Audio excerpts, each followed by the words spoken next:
Hello everyone, I am BDSC Nomad. Welcome to Broken DualShocks, a channel where we create video game related content, and I'm here reviewing the new Ubisoft title, For Honor. I've been playing it since the open beta released, and I have an in-depth knowledge on the features within the game, and an educated opinion on whether or not you should purchase it, because it is important to know when to spend your hard-earned cash since this is a full-price game.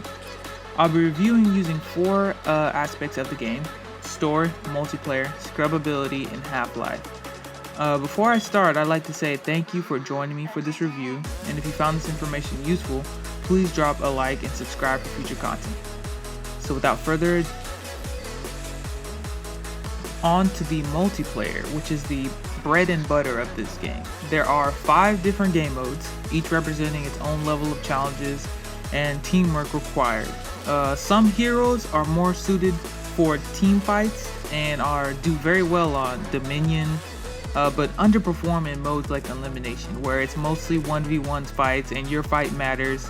And in terms of gameplay, there are a few things that can dampen your experience, like when you're playing in a group or a party with 1 or 2 of your friends and 1 or 2 of you gets kicked.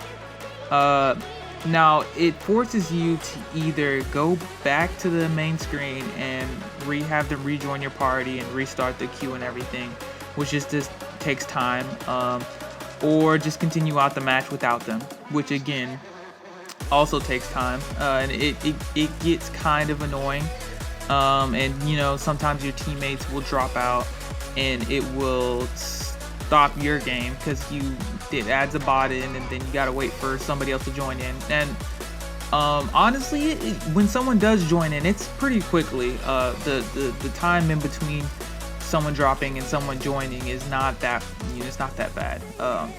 But this is, to me, it's a small flaw. It's not something that really hampers the gameplay. The gameplay is fun even with this, so I would still give it a 4 out of 5. Now, apart from those small bugs, there's not much bad that I can say, and I have faith that Ubisoft will fix these bugs in the future. And the game is brand new; it just came out. It's only been out for a few days, so I would expect a patch to come out pretty soon where they fix a lot of these small things, and yeah, it gets a lot better. So next up is the scrubbability of the game, which, if you didn't know, is how well the game punishes unskilled players and rewards skillful play. And I'll tell you straight up that this game, it has a 5 out of 5 in that category. If you're thinking about going in and spamming one button to win your fights, you will lose. A skilled player is equipped with a lot of tools that they can use to punish those players. And I know what you're thinking, hey, it's not fair to punish new players or casuals who are just trying to have fun and play the game. And I'd say, yeah, you're right. But the game has a very good in-depth tutorial for beginners and advanced players, which provide game modes against AIs where you can practice your skills, and it really holds your hand and teaches you how to use your own character. So and this is all before you even go into a real match, so you learn a lot. And I think they did a really amazing job with that system, and having the combat system the way it is in this game makes it fun and fast-paced. But it also has a skill curve, which in a lot of games these days they're afraid to do. A lot of shooters and the MOBAs or whatever try to make it as accessible as possible to the large amount of players, and this is not doing that. You've got to really practice to land your hits, land your blocks, and really do a good job during fights. So lastly is the half-life of the game, or how long do I think the game will last.